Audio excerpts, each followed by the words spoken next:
Hello बच्चों, आज मैं क्लास 10 प्रश्नावली 2.2 का क्वेश्चन नंबर पहला का 5वां बताऊंगी और बहुत ही आसान तरीके से बताऊंगी कि आप लोग को समझ में आ जाएगा। तो आइए देखते हैं।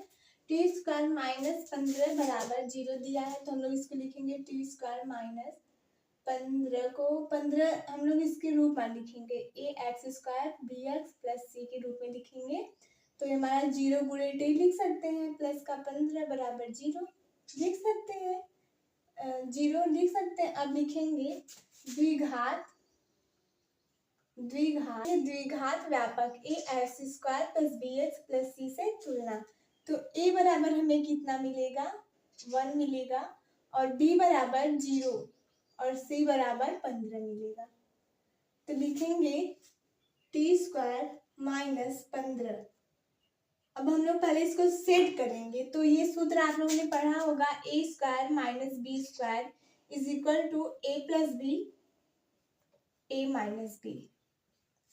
ये सूत्र आप लोगों ने जरूर पढ़ा होगा क्लास 9th में। अब हम लोग इसी का रूप का बैठाएंगे, तो ये टी स्क्वायर ही रहेगा, माइनस करड़ी में 15 कर सकते हैं, वर्ग करेंगे तो हर जाएगा, कोई फर्क नहीं पड़ेगा। फिर हम लोग इस सूत्र से लिखेंगे, यहाँ पर चूंकि लिख दीजिएगा। अब टी स्क्वायर टी प्लस करड़ी में 15 टी माइनस करड़ी में 15 लिखेंगे। इस बहुपद का शून्य ज्ञात करने के लिए, इस बहुपद का शून्य ज्ञात करने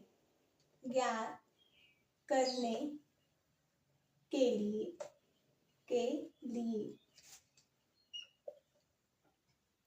तो पी एक्स बराबर पी टी लिखेंगे कि यहाँ टी दिया है, पी टी बराबर 0, पी टी की वैल्यू टी स्क्वायर माइनस 15 बराबर 0।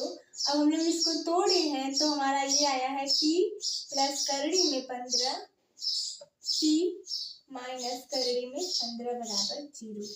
अब हम लिखेंगे यदि टी प्लस करड़ी में 15 बराबर 0 तो हमारा टी बराबर कितना आएगा, माइनस करड़ी में 15, और लिखेंगे टी माइनस करड़ी में 15 बराबर 0, तो टी बराबर हमारा कितना आएगा, प्लस का करड़ी में 15, माना अल्फा बराबर हमारा हो गया माइनस करड़ी में 15 और बीटा बराबर हो गया प्लस का करड़ी में 15। इस बहुपद का शून्य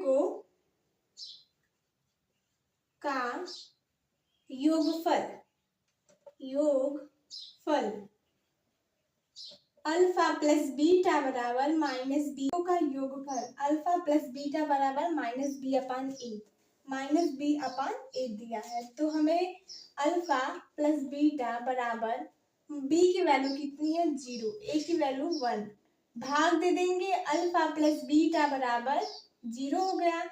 ये हमारा पहला आंसर हो गया, पहला आंसर। अब बिना सूत्र से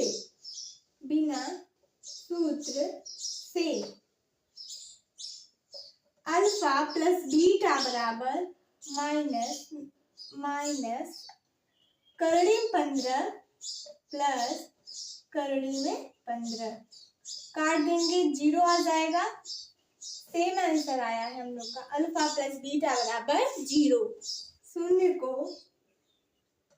का गुणनफल अल्फा इंटू बीटा बराबर सी अपान ए। तो अल्फा इंटू बीटा बराबर सी की वैल्यू कितनी दिया है हमें, 15 बटा के, और ए की वैल्यू 1, तो अल्फा इंटू बीटा बराबर 15, ये हमारा करड़ी में 15 हो जाएगा।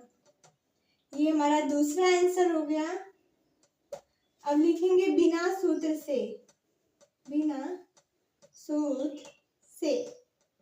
अल्फा इंटू बीटा बराबर अल्फा की वैल्यू हमें माइनस करड़ी में 15 गुणे बीटा की वैल्यू हमें दिया है करड़ी में 15। तो ये हमारा यहाँ पर माइनस रहेगा,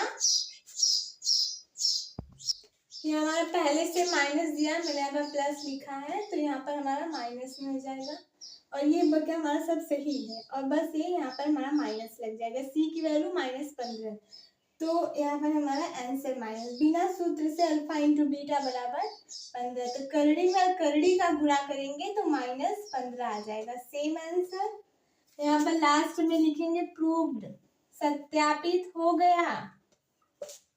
तो ये हमारा सवाल था। मैंने आप लोग को बहुत ही आसान तरीके से बताया है। आप लोग प्रैक्टिस करते रहिए और मेहनत से पढ़ते रहिए।